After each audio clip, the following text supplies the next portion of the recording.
Welcome to Telugu one. మనతో మాట్లాడటానికి వైజాగ్ నుంచి జూమ్ కాల్లో లాయర్ సలీం గారు ఉన్నారు.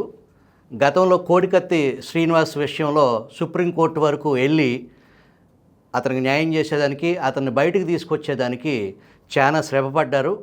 జనరల్గా భారతదేశంలో న్యాయ వ్యవస్థ నిర్భాగ్యులు, నిరుపేదలకి న్యాయం అందని ద్రాక్షగా ఆనాటి నుంచి ఇవాళ వరకు అది కొనసాగుతూనే ఉంది. ఒక రూపాయి తీసుకోకుండా మొన్న కోడికత్తి సీను విషయంలో కానీ, ఇవాళ గులకరాయి సతీష్ విషయంలో కానీ ఒక అడ్వకేట్గా ఆయన విద్యుత్ ధర్మాన్ని పూర్తి స్థాయిలో నిర్భాగ్యుల కోసం అంతలాగా శ్రమించి వాళ్ళకి అవసరమైన చిన్న చిన్న సహాయాలు, ఆర్థిక సహాయాలు కూడా వాళ్ళకి చేస్తూ అంతలాగా రాజ్యాధికారంలో చిక్కుకున్న బడుగులకు సంబంధించి ఆ చిన్న జీవితాలని కాపాడటం కోసం సలీం గారి కృషిని మనం అభినందించాలి. నమస్కారం సలీం గారు.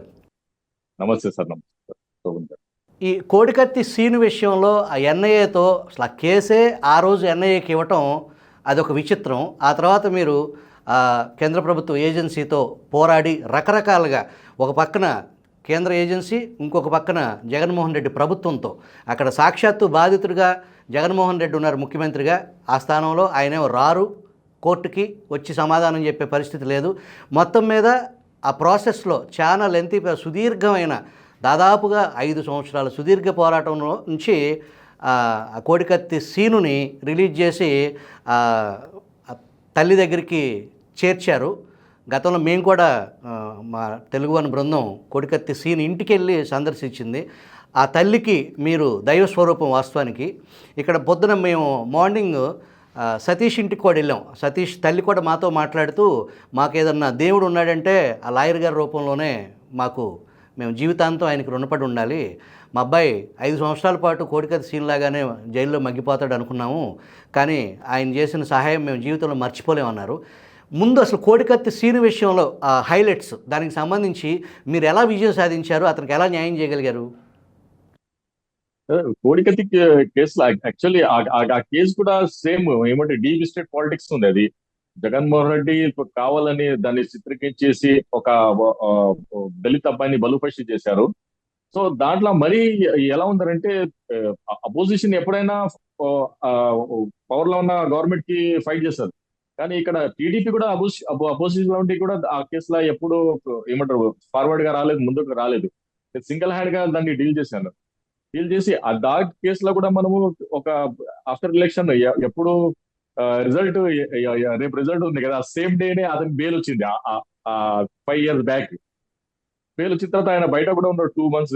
అగైన్ ఎన్ఐఏ వాళ్ళు వెళ్ళి హైకోర్టులో అతనికి బెయిల్ క్యాన్సిల్ చేసేసి మరి సరెండర్ చేయించాము. కానీ నేను అప్పుడు సజెషన్ చేశాను, మన సుప్రీంకోర్టు వెళ్ళిపోతే సరెండర్ చేసే అవసరం లేదని. కానీ అక్కడ సరెండర్ అయిన తర్వాత మరి చాలా అసలు అంటే జ్యుడిషియరీకి ఎంత మిస్మెరేజ్ చేస్తారు ఏజెన్సీ అని అది తెలిసిపోయింది. మొన్న గుల్కరాయిలో కూడా జామీన్, ఇప్పుడు తల్లి ఆ తండ్రినే జామీన్ ఉన్నారు. ఆ తల్లి తండ్రి జామీన్ మీద ఏసీపీ ఎవరు ఉన్నారు, అజిత్ సింగ్ నగర్ పోలీస్ స్టేషన్, ఆయన అబ్జెక్షన్ ఫైల్ చేశారు. అది డాక్యుమెంట్ ప్రూఫ్ ఉంది. ఆ డాక్యుమెంట్ దాని మీద సైన్ చేశారు. నేను అదే అన్నాను, IPC 340 కింద మీకు కేసు మెయింటైనబుల్ అవుతుంది, రాంగ్ఫుల్ కన్ఫైన్మెంట్ కింద వస్తారు. Once is bail is bail, one is order is order. Order కి మీరు అబ్జెక్షన్ చేశారు. సో ఏసీపీ కూడా అతని మీద కూడా కేసు పెట్టే విధానంలో మేము ఉన్నాం. చాలా అంటే ఒక 5 days వారు అసలు నిద్ర లేక వాళ్ళు కూడా తిరిగారు, మేము కూడా తిరిగి. సో ఇది అంతా హై హ్యాండెడ్ గా, అంటే స్టేట్ ఎలా మేనేజ్ చేస్తుంది అంటే, ఒక ఇన్నోసెంట్ పీపుల్ ని జైలు పాలు ఎలా చేస్తారో, ఎలా వాళ్ళు లబ్ధి పొందాలంటే ఈ 2 కేసులు చూస్తే చాలు. దీని మీద ఏమంటే పందెం కోడి తిరిగి గుల్కరాయి మిక్సింగ్ ఒక సినిమా తీయవచ్చు, అంత ఘోరంగా చేసేసారు. మామూలుగా అడ్వకేట్స్ అంటే హై ప్రొఫైల్ కేసుల్ని ఇష్టపడతారు జనరల్గా. ఇక్కడేమో హై ప్రొఫైల్ ఏమో రాజ్యాధికారానికి సంబంధించి ఆ 2 కేసులు కూడా అనుకోకుండా యాదృచ్ఛికంగా మీరు టేకప్ చేసింది ఇక్కడ ముఖ్యమంత్రి, సాక్షాత్తు ముఖ్యమంత్రి స్థానంలో ఉన్న వ్యక్తికి సంబంధించి. బాధితులేమో బడుగులు, నిరుపేదలు. వాళ్ళని మీరే అప్రోచ్ అయ్యి మీరే వాళ్ళకి సహాయం చేయడానికి అసలు అంతలాంటి పరిస్థితి, ఆ మానవీయ కోణం అంతలాగా మిమ్మల్ని ప్రేరేపించడానికి కారణం ఏంటి లాయర్ గారు? లేదు, నా తల్లి బోధన ఉంది, ఎక్కడైనా ఇన్నోసెంట్స్ కి అన్యాయం జరిగితే నువ్వు నిలబడాలి, వాళ్ళకి లాస్ట్ సెకండ్ వరకు కూడా నువ్వు పోరాడాలి అని చిన్నప్పటి నుంచి నాకు బోధన ఉంది. నువ్వు లా చేస్తే కూడా నువ్వు ఇలా ఇన్నోసెంట్ ఎప్పుడైనా ఇరికిపోతే వాళ్ళకు సాయం చేయాలని మాకు అమ్మ చెప్పిందమ్మా, అది చేస్తున్నాం. ఇప్పుడు కోడికత్తి సీన్ విషయంలో అసలు మీరు లాయర్గా ఉన్నారు ఇప్పటికీ ఆయనకి, అసలు ఆ ఇన్సిడెంట్లో అతను నిజంగా పొడిచాడంటారా లాయర్ గారు? సార్ అది కదా సార్, ఇప్పుడు జగన్మోహన్ రెడ్డి వస్తే కదా వాస్తవం బయట వెళ్తే విక్టిమ్ ఎవరు ఉన్నారు, దాంట్లో జగన్మోహన్ రెడ్డి ఉంది. అది అఫెన్స్ చేసింది కోడికత్తి సీను, ఆ బాధ్యుడు కూడా జగన్మోహన్ రెడ్డి. జగన్మోహన్ రెడ్డి ఎందుకు బాధపడుతున్నాడు కోర్టుకి రానికి? ఇప్పుడు ఎప్పుడైనా ఫేస్ ఆఫ్ అయితేనే కదా. ఇప్పుడు నా ఫేస్ ఎలా ఉంది కెమెరాలో కనిపిస్తుంది, నేను కెమెరాలో రాను, కెమెరాలో అన్నట్టు నా ఫేస్ ఎలా కనిపిస్తుంది? జగన్మోహన్ రెడ్డి రియల్ ఫేస్ ఏముంది కోర్టుకి వస్తే నీకు తెలుస్తుంది. నేను కోర్టుకి రాను, నాకు వీడియో లింకేజ్ ద్వారా ఇది చేయండి, నాకు ఎగ్జామ్షన్ చేయండి అంటే ఎలా ఉంటది? అక్కడ ఏదో లోతు ఉంది కదా. ఇప్పుడు మనకు ఎవరు లాయర్ గారు, బాధితుడు కోర్టుకి రాకపోవటం, సుదీర్ఘమైన న్యాయ ప్రక్రియలో మగ్గిపోతున్న ఒక దశలో, జైల్లో మగ్గిపోతున్న దశలో బాధితుడే కోర్టుకు రాకపోవటాన్ని అసలు ఎలా చూడాలి? లేదు, యాక్చువల్లీ కోర్టు కేసు కొట్టేస్తుంది. ఇక్కడ ఎవరు ఉండరు, victim chief minister of Andhra Pradesh ఉండరు. సో ఆ లీనియన్ తీసుకుని ఆయన అడ్వాంటేజ్ తీసుకుంటే ఆ లీన్ మీద ఈ కేసు ఇప్పుడు వరకు రన్నింగ్ అవుతుంది. వేరే కేసులు అయితే ఒకసారి పిలుస్తారు, రెండు సార్లు పిలుస్తారు, third sir evidence not came court, so the case is dismiss in open court అని కొట్టేస్తారు. ఇప్పుడు ఈ గులకరాయి సతీష్ చెప్పండి. ఇక్కడ జగన్మోహన్ రెడ్డి ఉన్నారని అడ్వాంటేజ్ తీసుకున్నారు, లేకుంటే ఎప్పుడూ అది కేసు డిస్కస్ అవుతుండే. ఇప్పుడు ఈ గులకరాయి సతీష్ విషయంలో పోలీసులు గన్ను పెట్టి బెదిరించడం, సాక్షాత్తు పోలీస్ కమిషనర్, ఆనాటి పోలీస్ కమిషనర్ తాతా కాంతి రాణా విచారించడం సతీష్ని, ఈ బెదిరించడం, దానికి బలవంతంగా కమిట్ చేయించడం, దీన్ని ఎలా చూడాలి లాయర్ గారు? అది కామన్ ఉంది, అది పోలీస్ స్టేషన్ లా ఇటువంటి ఒత్తిడి తీసుకొస్తారు, అది కామన్ గా ఉంది. అది అతనికి గన్ పెట్టి పిలుస్తున్నారు. దుర్గారావుకి అయితే రెండు కాళ్ళు ఇలా గోడ కాడ కూర్చుని పెట్టి కింద నుంచి ఇలా తీస్తారు. అది చాలా పెయిన్ఫుల్ గా ఉంటది. మాక్సిమం మర్డర్ కేసులా, రాబరీ కేసులా అలానే చేస్తారు ముద్దాయిలకి. ఆ దుర్గారావు కూడా చేశారు. నువ్వు బొండమ్మ పేరు చెప్పుకో, నువ్వు బతుకుతావని అతనికి. యాక్చువల్లీ దీంట్లో డ్రామా ఏముందంటే, దీంట్లో కుట్రకుండాలు ఏముందంటే, ఈ సతీష్ నుంచి దుర్గారావుని అరెస్ట్ చేశారు. ఆ దుర్గారావు కూడా ఎలా దొరికాడంటే ఫేస్బుక్ లో అప్డేట్ ఉన్నాయి అతనికి. వీళ్ళు పోలీసులు అక్కడ కూర్చుని వెరిఫై చేస్తారు ఎవరు టీడీపీ వాళ్ళు ఇది అదని. వాడు ఎవరు దుర్గారావు ఉన్నాడు కదా, ఆ బాబు దుర్గారావు ఫేస్బుక్ లో అప్డేట్స్ ఉంటాయి టీడీపీ యాక్టివిటీస్. అతన్ని తీసుకొని కస్టడీలో తీసుకొని బోండమ్మకి పట్టుకుని లొకేష్ కి చేయాలని ఆలోచించేశారు వాళ్ళు.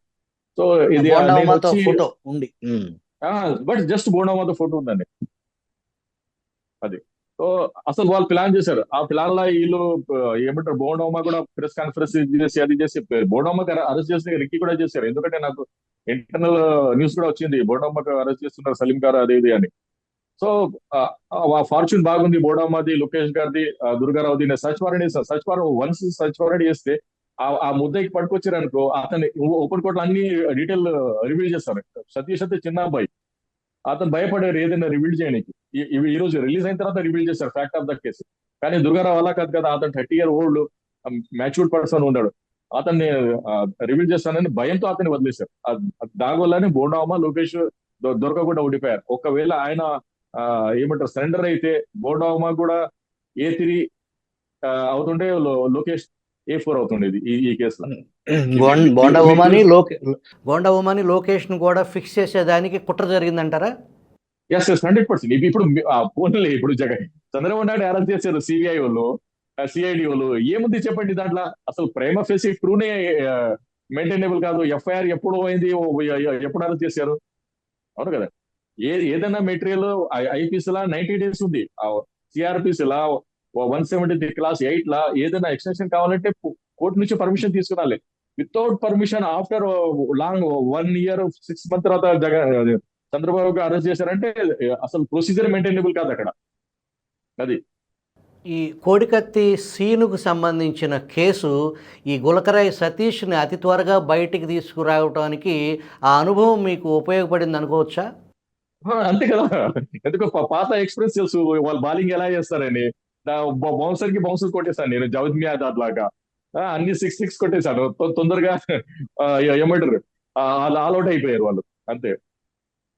ఇంత తొందరగా సతీష్‌ని మీరు బయటికి తీసుకురాగలుగుతానని మీరు ముందుగా ఊహించారా? ఎస్ ఎస్ ఎస్ 100% ఊహించిన. ఎందుకంటే 5 ఇయర్స్ ఎక్స్పీరియన్స్ ఉంది కదా నాకు 5 ఇయర్స్ ఎక్స్పీరియన్స్ మీద ఎన్ఐఏ ఉంది, మరి జగన్మోహన్ రెడ్డి ఉంది. వాళ్ళు ఏ స్టెప్ ఏ దాన్ని ఎలా చేస్తారు, ఏ క్షణం వాళ్ళు ఎలా ఆలోచన చేస్తారు, దానికంటే ముందు నేను అజంప్షన్ చేసి దానికి రెడీగా ఉన్నాను నేను. దానివల్ల ఈ ఇది అయింది. అమాయకుల్ని ఈ రాజ్యాధికారం కుట్రలో రాజకీయ ప్రేరేపిత దాన్ని వాడుకోవటం కోసం ఇటువంటి నిరుపేదల్ని బలి చేయటం, వాళ్ళకి న్యాయం ఇప్పుడు కోడికత్తి సీను అనేది అతని జీవితంలో 5 సంవత్సరాలు అనేది సమయం అనేది ఒక సుదీర్ఘ కాలం ఒక మనిషి జీవితంలో. అట్లాగే ముక్కు పచ్చరాలని ఒక 17.5, 18 సంవత్సరాల వయసున్న ఈ సతీష్. అవును.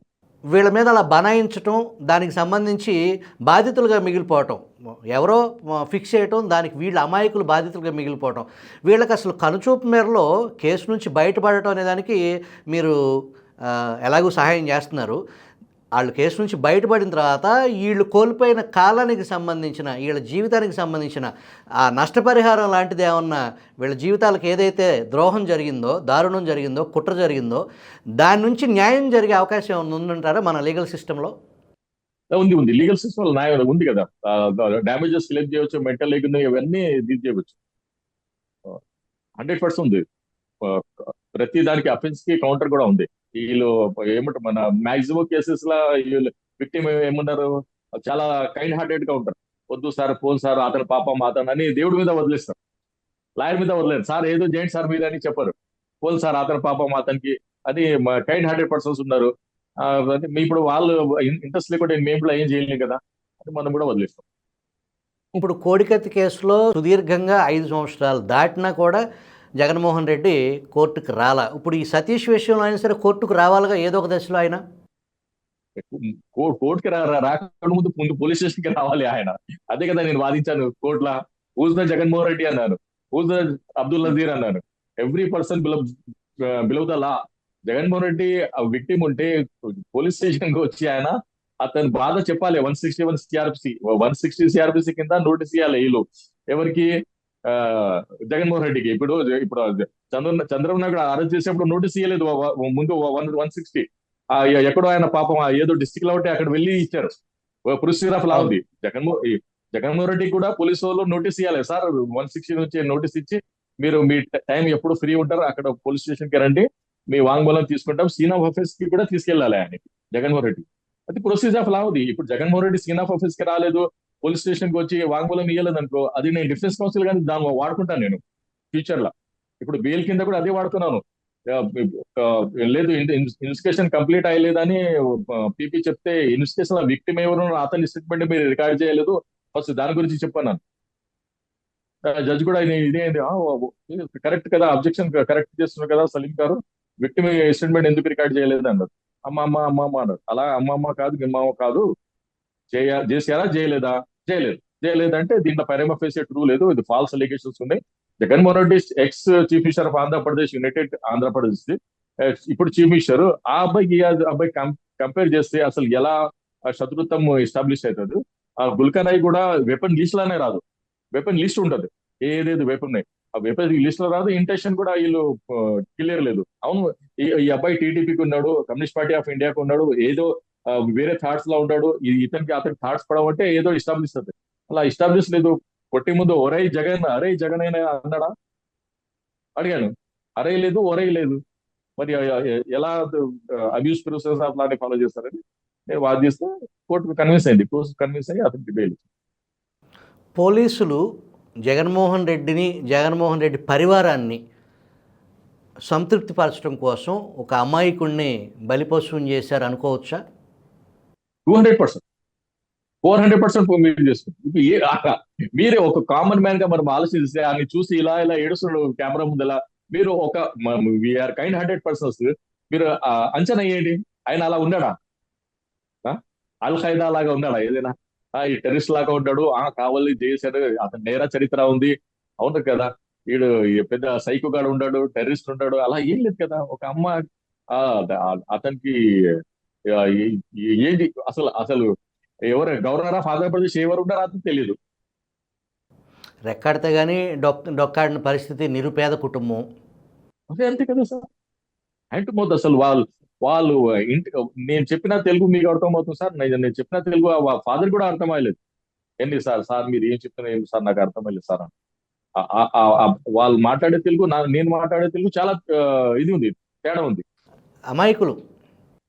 చాలా మైకులు సార్. ఇప్పుడు దుర్గారావును ఫిక్స్ చేస్తే వాళ్ళ పోలీస్ కుట్ర తొందరగా బయటకు వచ్చే పరిస్థితి ఉంది. దుర్గారావు కంటే సతీష్ కరెక్ట్ అని, సతీష్ అమాయకుడు కాబట్టి సతీష్ వైపు మొగ్గు చూపారంటారా విజయవాడ పోలీసులు? 100%. సతీష్ కూడా ఎలా అంటే ఫార్చ్యూన్ ఫేవర్ చేసింది.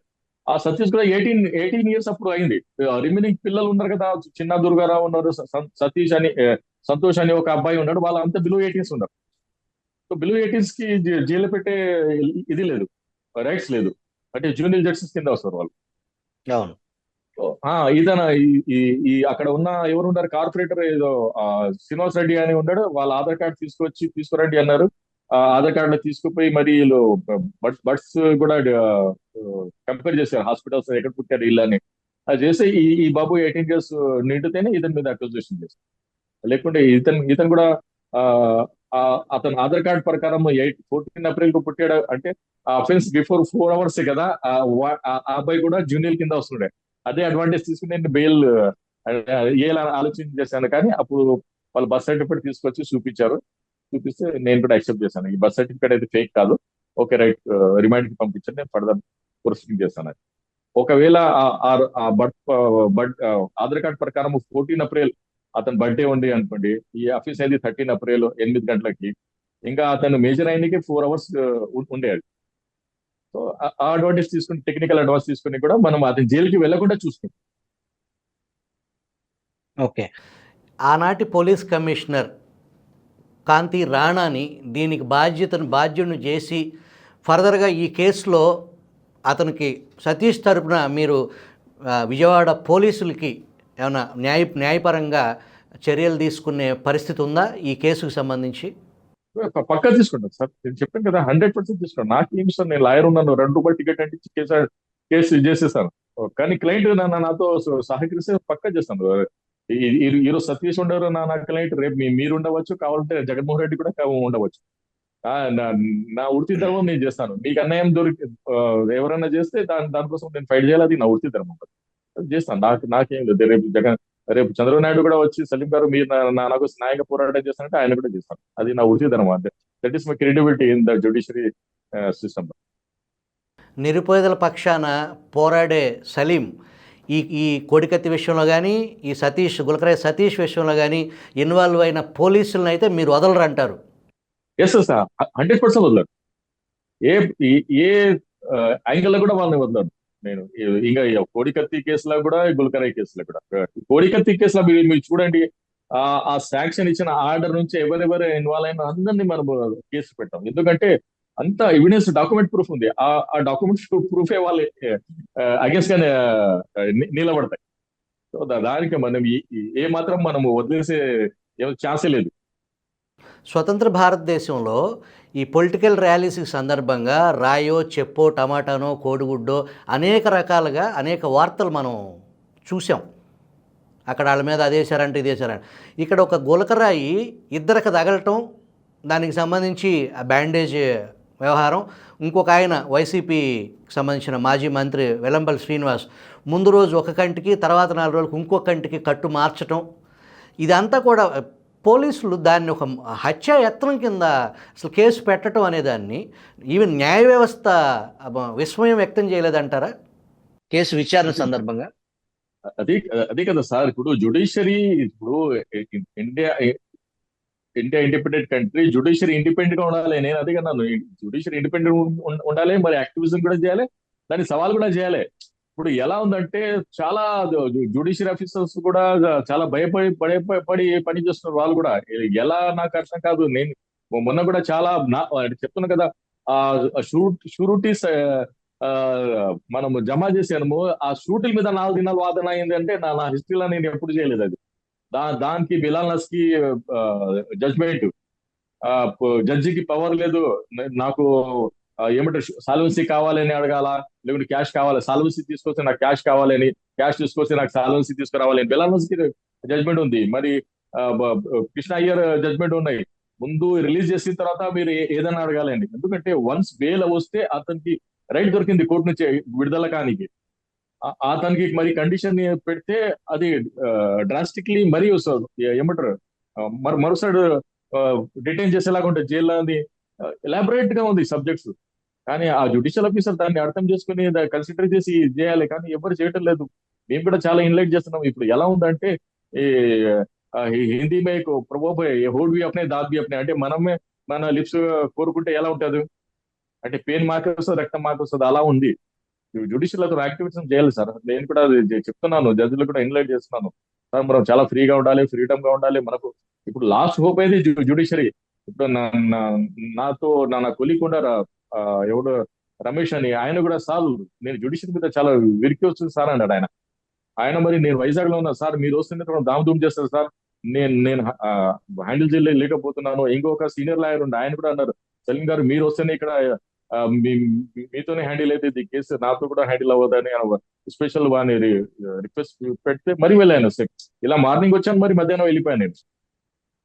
అంత ఒత్తిడి తీసుకో, అంతే మీరు అర్థం చేసుకుని 30 years సీనియర్ లాయర్ ఆయన, మరి ex corporator of the Vijayawada municipality, ఆయన ఇది చెప్పారు, బాబు ఎంత నన్ను ఇది చేస్తారు అంటే. ఒక 445 పిటిషన్ మీద ఒక పీపీ వచ్చాడు, పీపీ వాదన, దానికి ఏసీపీ దానికి జడ్జికి ఇన్ఫ్లుయెన్స్ చేయాలి, జడ్జి నోటీస్ ఇవ్వాలి, అలా 4 దినాలు వాళ్ళు కావాలని డ్రామా చేస్తుంది దాని మీద.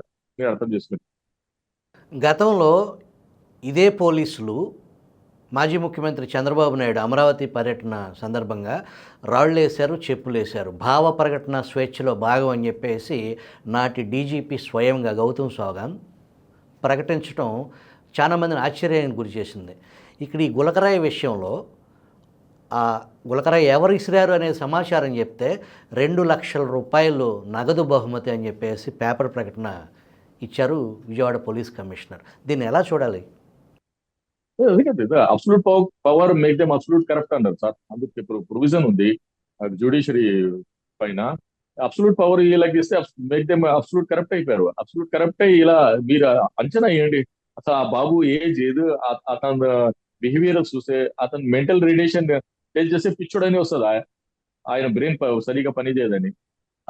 ఆ బాబు 3వ క్లాస్ వరకు చదివాడు, అతనికి ఏబిసిడి కూడా తెలియదు.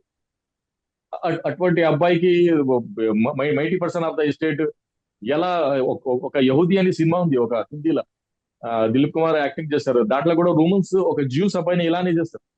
ఆయన ప్రిన్స్ ని చూసి వచ్చేటప్పుడు పైన ఒక ఇది ఉంటుంది కదా, కవిలి అంటారు దానికి, ఒక టైల్స్ ఉంటాయి కదా, అది చిన్న ఇలా జారిపోతే అది వెళ్ళి అతను ముక్కు మీద పడిపోదు. ముక్కు మీద పడితే సేమ్ హత్యాయత్నం కింద ఆ బాబుకి మన చికెన్ ఫ్రై ఎలా చేస్తారు అలా సజీవంగా ఫ్రై చేస్తారు ఆ సినిమాలో. సో అలా ఉంది. ఇప్పుడు బీదుల కోసం ఇలానే ఉంది సార్. అసలు చట్టం, న్యాయం, ధర్మము, అసలు ఏమంటారు, faith of God, grace of God, ఆ బాబు తొందరగా బయట వచ్చారు. ఆ బాబు నేను చెప్తున్నాడు కదా, జైల్లో చాలా మంది అన్నారు, అరే నువ్వు కూడా కోడికత్తి 2 5 సంవత్సరాల లోపల ఉంటావు అని. సహచర ఖైదీలు అన్నారంట, నువ్వు కోడికత్తి పరిస్తే 5-6 ఏళ్ళ వరకు నువ్వు లోపలే బయటికి వెళ్ళే అవకాశం లేదు అన్నారంట.